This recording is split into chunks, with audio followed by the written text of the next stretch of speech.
हमने उसको एक उपाय बताया, प्रैक्टिकली बताया, कोई इसका प्रमाण तो था नहीं। मैंने कहा एक काम करो, तुम्हारी ठाकुर जी के प्रति बड़ी भावना है। बोले हाँ। उनको खिलाना पिलाना सुलाना नहलाना धुलाना सब करते हो। आपके पिताजी क्या करते हैं? बोले कुछ नहीं, घर पर बैठते हैं, बैठे रहते हैं, कुछ नहीं करते। हमने कहा फिर एक काम करो, आज से कुछ दिन तक अपने पिताजी में ही लाल जी का दर्शन करने लग जाओ, अपने पिताजी में ही ठाकुर जी को देखो। बोले कि ये हमारे लाल जी ही पिताजी बन करके आए, ऐसा भाव रखो। अपने गोपाल जी को सोचो कि ये गोपाल जी तो मूर्ति के रूप में बैठे हैं, लेकिन ये चलती फिरती रूप में पिताजी के रूप में खड़े हैं मेरे सामने। 10-15 दिन ऐसा करना, और उसके बाद भी यदि पिताजी में बदलाव नहीं आवे तो देखो बेटा, शरीर से तो त्याग कर नहीं सकते पिता का, मन से त्याग देना, क्योंकि भागवत आज्ञा करती है गुरुर न शस्यात् स्वजनो न शस्यात् दैवम न तस्यात्। गुरु को छोड़ो, स्वजनों को छोड़ो, देवता को छोड़ो, पति को छोड़ो, पत्नी को छोड़ो, माँ को छोड़ो, पिता को छोड़ो। कौन? जो भगवत भजन में भगवत मिलन में बाधा बने। लेकिन कैसे छोड़ो? शरीर से नहीं, मन से छोड़ो। ना तो शरीर से कभी किसी को अपना बनाया जा सकता है और ना किसी को छोड़ा जा सकता है। सदैव मन से ही किसी को अपनाया जाता है और मन से ही छोड़ा जाता है। रहो पिता के साथ, लेकिन मन, जिस प्रकार भगवान शिव ने किया। रामायण सुनकर के सती और शिव दोनों निकल रहे थे, तभी भगवान शिव बोले सती, हम जिन राम की कथा सुन के आ रहे हैं ना, वो राम अभी इसी वन में विचरण कर रहे हैं, सीता जी की खोज कर रहे हैं, चलो उनका दर्शन करेंगे। सती बोली चलो। महादेव के साथ में जब सती जाती है, तो जब अपनी प्रियतमा के विलाप में रुदन करती हुई राम जी को देखती है सती, तो सती के हृदय में भाव आती है, ये भगवान है। अपनी पत्नी के वियोग में रुदन भगवान कोई करता है क्या? ये ईश्वर नहीं हो सकता, कोई बेलूपिया है। और भगवान की परीक्षा लेने के लिए सती सीता जी का रूप धारण करके और शंकर जी को बिना बताए और राम जी के पास चली जाती है। सीता जी के रूप में जैसे ही राम जी के सामने प्रकट होती है सती, थोड़ी देर तक तो राम जी देखते रहते हैं। सती ने ऐसा भाव भी प्रस्तुत किया, जिस प्रकार सीता जी राम जी को देख के एक प्रियतम भाव से भुजा उठाती हैं, उस प्रकार सती ने भी भुजा उठाई। लेकिन राम जी समझ गए, आलिंगन नहीं किया, हृदय से नहीं लगाया, चरणों में प्रणाम किया। मां, आप अकेली आई हो, शंकर जी नहीं आए साथ में। अब तो सती घबराई, पहचान गए मुझको, भागी वहां से। फिर से अपने सती रूप में आई, शंकर जी के पास जाके खड़ी हो गई। शंकर जी बोले कहां गई थी? तो झूठ बोल दिया। बोले दूर से दर्शन में आनंद नहीं आ रहा था, तो पास से दर्शन करने गई थी। भगवान शिव उसी समय सती का अपने हृदय से त्याग कर देते हैं। रहते हैं साथ में, लेकिन हृदय से नहीं रहते। और ये बात सती को कब पता चलती है? जब हिमालय पर पहुंचते हैं कैलाश में, सती सदैव बाम अंग में, पत्नी बाम भाज में बैठती है। जैसे ही सती शंकर जी के बगल में आने लगी बैठने को, तो शंकर जी ने उनका आसन उठा दिया और सामने रखा। बोले यहां बैठो, यहां विराजो। सती उसी समय समझ गई। बोले सन्मुख बिठा रहे हैं, इसका मतलब अब ये मेरा परित्याग कर चुके हैं। उस क्षण सती ने भी सोच लिया, अब इस शरीर से शंकर जी मुझे कभी नहीं अपनाएंगे। तब पिता के यज्ञ में जाकर के सती हो गई, वहीं पर पार्वती बन करके आई। तब शंकर जी ने स्वीकार किया। तो तजोरे मन, शरीर को नहीं बोलते हैं, तजोरे मन हरि विमुखन को संग। तो भागवत, आपने भक्ति खरीदी, भक्ति नहीं खरीदनी, ज्ञान खरीदा, ज्ञान नहीं खरीदना, वैराग्य खरीदा, वैराग्य भी नहीं चाहिए। तो ये चौथी वाली चीज तो मेरी दुकान पे आ गए तो आपको लेके जानी ही पड़ेगी, ये फ्री में।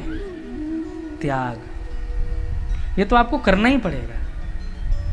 और यदि आपने ऐसा नहीं किया, मेरी कथा सुनने के बाद भी, तो मुझे दोष लगेगा कि तुमने 7 दिन कथा सुनाई, इतने लोगों के 4-4 घंटे बर्बाद किए, फिर भी लोगों के अंदर से जो है कुसंगता नहीं गई, दोष मुझे लगेगा। इसलिए चौथी वस्तु में आपको कुछ व्यय नहीं करना है, कोई खर्चा नहीं करना। ये मेरी तरफ से गिफ्ट है, आपको रख लीजिए। क्या? कि कथा सुनने के बाद में खोजिए, जिनके संग रहने से आपकी मति दूषित होती है, ऐसे लोगों को खोजिए।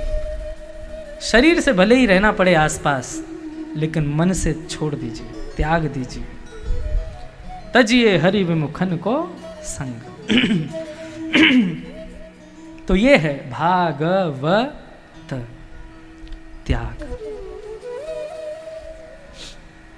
तो 5 यज्ञ सत्कर्म बता रहे थे हम। तो द्रव्य यज्ञ बताया, उसके बाद में तप यज्ञ बताया, उसके बाद योग यज्ञ बताया। योग यज्ञ मतलब अपने आप को ऐसे लोगों से संबंध रखवाइए, जिनके साथ ऐसे लोगों से मिलवाइए जिनके संग रहने से आपके भीतर भक्ति का प्रादुर्भाव हो, संचार हो। ऐसे लोगों को खोज करके उनके साथ रहना शुरू कीजिए।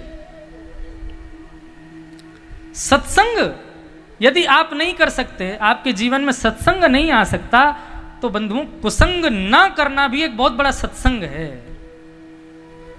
दूषित लोगों का संग ना करना भी एक सबसे बड़ा सत्संग है। तो योग यज्ञ, उसके बाद बताया स्वाध्याय यज्ञ। यहां जो 2-4 बालक बैठे हैं ध्यान से सुनना। स्वाध्याय यानी कि स्वयं पढ़ना। गुरुजी ने जो पढ़ाया, अध्यापक ने जो पढ़ाया, सर ने जो पढ़ाया, टीचर्स ने जो पढ़ाया, वो होता है अध्ययन। और जब उसी विषय को आप स्वयं पढ़ते हो, खुद पढ़ते हो, उसको कहते हैं स्वाध्याय। और स्वाध्याय यज्ञ 5 सत्कर्मों में चौथा यानी कि सेकंड लास्ट सबसे बढ़िया सत्कर्म बताया गया। यदि स्वाध्याय करने वाला, स्वयं पढ़ने वाला बालक मंदिर नहीं जावे, भजन नहीं करे, कथा नहीं सुने, चलेगा, लेकिन वो स्वाध्याय करता है, स्वयं पढ़ता है, तो ऐसे बालक के लिए सत्कर्म है, वही उसकी सबसे बड़ी पूजा है। और उसके बाद 5वां सबसे बड़ा सत्कर्म क्या है? ज्ञान यज्ञ, जो यहां हो रहा है। कोई अन्न यज्ञ करता है, कोई धन यज्ञ करता है, कोई अग्नि यज्ञ करता है, लेकिन वो सारे यज्ञ उनसे सीमित लोगों का कल्याण होता है। लेकिन ये ज्ञान यज्ञ है, इस पंडाल में जितने लोग बैठेंगे, जो भी 4 घंटा कथा सुनेगा, सबका कल्याण होगा, सबको कुछ ना कुछ मिलेगा, जीवन में एक अनुभूति होगी। ये सबसे बड़ा सत्कर्म है। कथा सुनाना, कथा करना, कथा करवाना, ये सबसे बड़ा सत्कर्म है। गोपियां गोपी गीत में कहती हैं, तब कथामृतम तप्त जीवनम कविभिरीडितम कल्मषापहम्। क्यों हम कथा क्यों सुनती हैं तुम्हारी? गोपियां कहती हैं श्रवण मंगलम। अरे कन्हैया, कोई व्यक्ति संसार की बात करता है ना, तो कानों को सुख नहीं मिलता, लेकिन जब तुम्हारी प्रशंसा करता है तो उन कानों की इच्छा होती है सुनते रहें, सुनते रहें, सुनते रहें। श्रवण मंगलम श्रीमदाततं भुवि गृह्णन्ति ते भूरिदा जना। अरे कन्हैया, इस संसार में यदि सबसे बड़ा धोखेबाज है तो वो तुम हो। गोपियां कहती हैं कन्हैया, पहले तो हमसे प्रेम किया, और जब हम तुम्हारे लिए सब कुछ छोड़ के आ गई तो हमें यहाँ रोता बिलखता छोड़ के चले गए हो। और कन्हैया, सबसे बड़ा यदि दानी यदि संसार में कोई है तो बंधुओं, पूरी भागवत में श्रोताओं की इतनी प्रशंसा की गई है, लेकिन वक्ताओं की केवल एक जगह प्रशंसा, और वो भी गोपियां कहती हैं। बोले संसार में सबसे बड़ा दानी यदि कोई है तो कन्हैया तुम्हारी कथा सुनाने वाले कथाकार है। भुवि गृह्णन्ति ते भूरिदा जना, जो निरंतर तुम्हारे गुणानुवाद गाते हैं, वो कथाकार सबसे बड़े दानी हैं। भगवान कहते हैं क्यों? बोले शब्दों की पत्तल में लपेट करके योगेश्वर कृष्ण को जो श्रोताओं को परोस दे, वही है वक्ता। कृष्ण भले ही दिखते नहीं है, कृष्ण भले ही छूते नहीं है, कृष्ण भले ही पास होते नहीं है, लेकिन वक्ता की कथा सुन करके लगता है कि उसने अभी छुआ है, वो यहीं बैठा है, वो यहीं आसपास कहीं है। जो उस परब्रह्म को शब्दों की पातल में लपेट करके श्रोता को परोस दे, वो वक्ता सबसे बड़ा दानी है कन्हैया। तो ये कथा कहना एक बहुत बड़ा सत्कर्म है।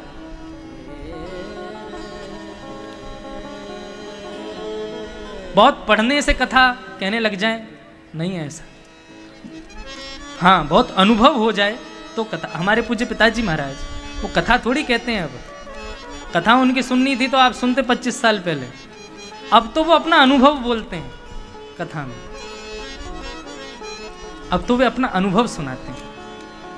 और वक्ता कथा करते करते हजारों लोगों से मिलता है, पूरे भारत में, पूरे देश में घूमता है, इतने लोगों से मिलता है, इतने लोगों की बुद्धियों को देखता है, तो उसको अनुभव बहुत हो ही जाता है।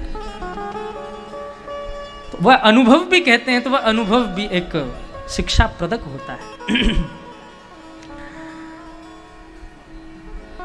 इस प्रकार से 5 सत्कर्म बताए। नारद जी जोर से हंसने लगे, बोले आप भागवत को सत्कर्म बता रहे हो? बोले हाँ, ये वही भागवत है जो 4 वेदों से प्रकट हुई है। ऋग्वेद, यजुर्वेद, सामवेद, अथर्ववेद, इन चारों का रहस्य है श्रीमद् भागवत। जिस प्रकार दही को बिलोने पर छाछ नीचे रह जाती है और दही का सार तत्व मक्खन ऊपर आ जाता है, ऐसे ही चारों वेदों को बिलोया गया, चारों वेदों का घर्षण किया गया, तो उन 4 वेद छाछ बनकर के नीचे रह गए, लेकिन उन 4 वेदों का मक्खन बनकर के भागवत जी ऊपर आ गए। नारद जी महाराज कहने लगे, बोले कि जो वेदों से प्रकट है वो वेदों से ऊंची कैसे हो सकती है? तब यहां पर एक उदाहरण दिया गया। पेड़ भले ही आम को जन्म देता है, लेकिन पेड़ कभी भी आम का रस नहीं दे सकता। आप चाहो कि मैं पेड़ को खा जाऊं और मुझे रस मिल जाए, नहीं मिलेगा, जबकि आम में रस पेड़ नहीं भरा है।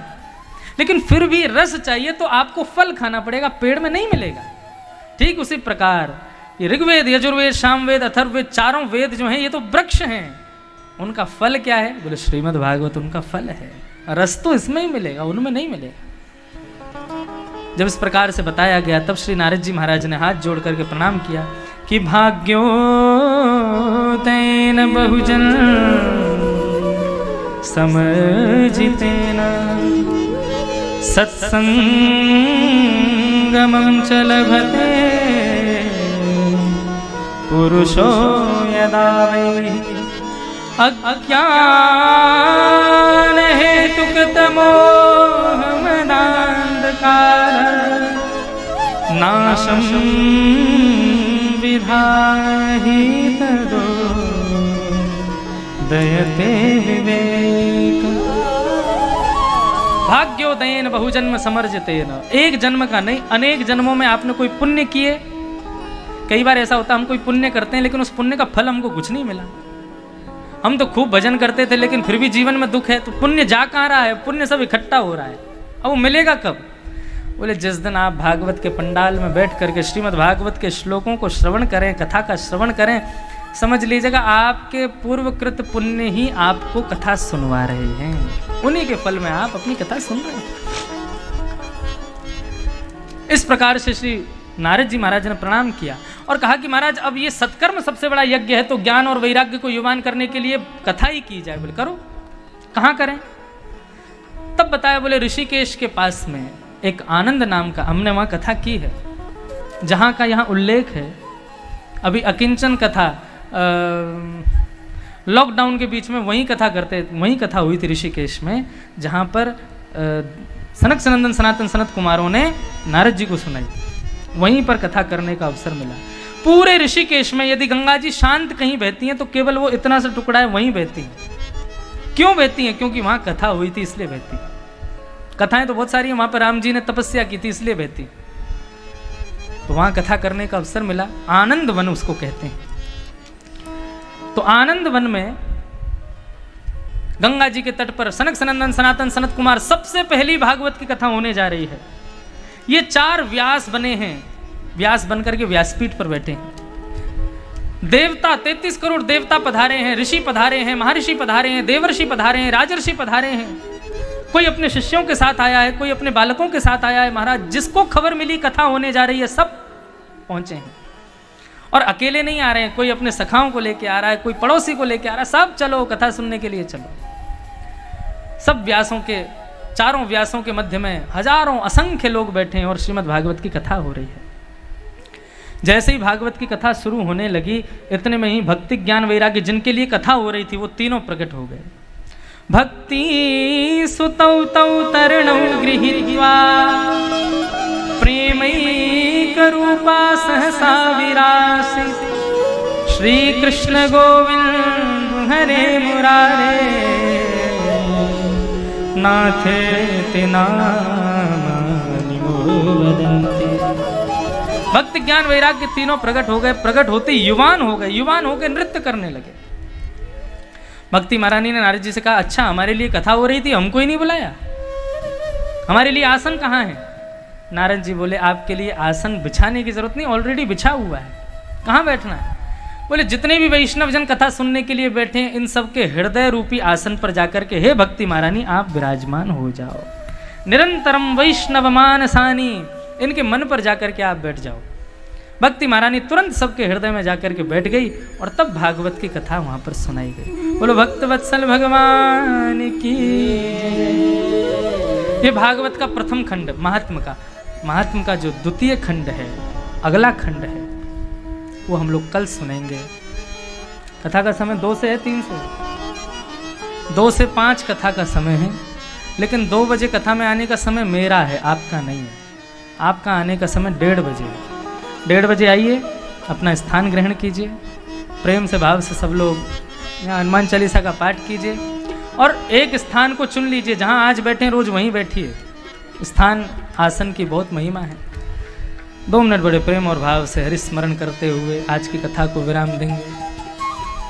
जहाँ ले चलोगे वहीं मैं चलूँगा, जहाँ ले चलोगे वहीं मैं चलूँगा। ये हम तो कह रहे हैं भगवान से, हम तो कह रहे हैं भगवान से, लेकिन 7 दिन के लिए आप लोग कह रहे हो हमसे। 7 दिन में हे व्यास जी आप जहाँ ले चलोगे, जो बताएंगे, जैसा बताएंगे हम करेंगे। तो इस भाव से आप मेरे लिए गाइए, मैं ठाकुर जी के लिए गाता हूँ। गाइए भाव से।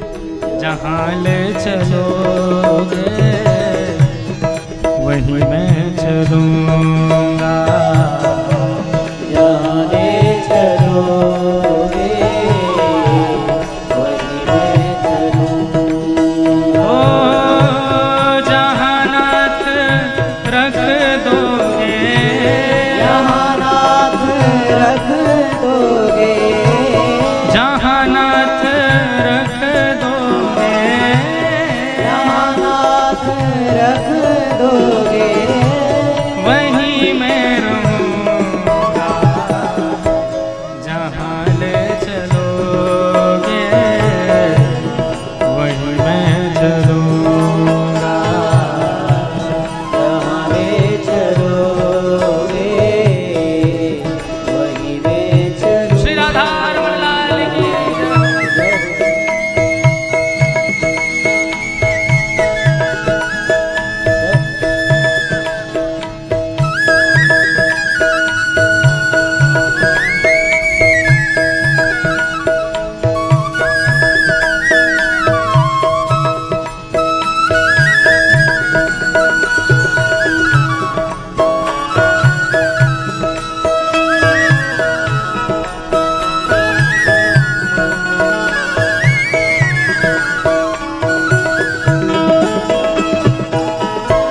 ये जीवन समर्पित चरण में तुम्हारे, तुम ही मेरे सर्वस्व, तुम ही प्राण प्यारे। ये जीवन समर्पित चरण में तुम्हारे, तुम ही मेरे सर्वस्व, तुम ही प्राण प्यारे। ये जीवन समर्पित चरण में तुम्हारे, तुम ही मेरे सर्वस्व। आप सबसे 2 बजे से 5 बजे तक के लिए सबको बहुत बहुत जय श्री कृष्ण, जय सिया राम, जय श्रीमन नारायण। भागवत जी की आरती आप सब लोग अपने अपने स्थान से खड़े होकर के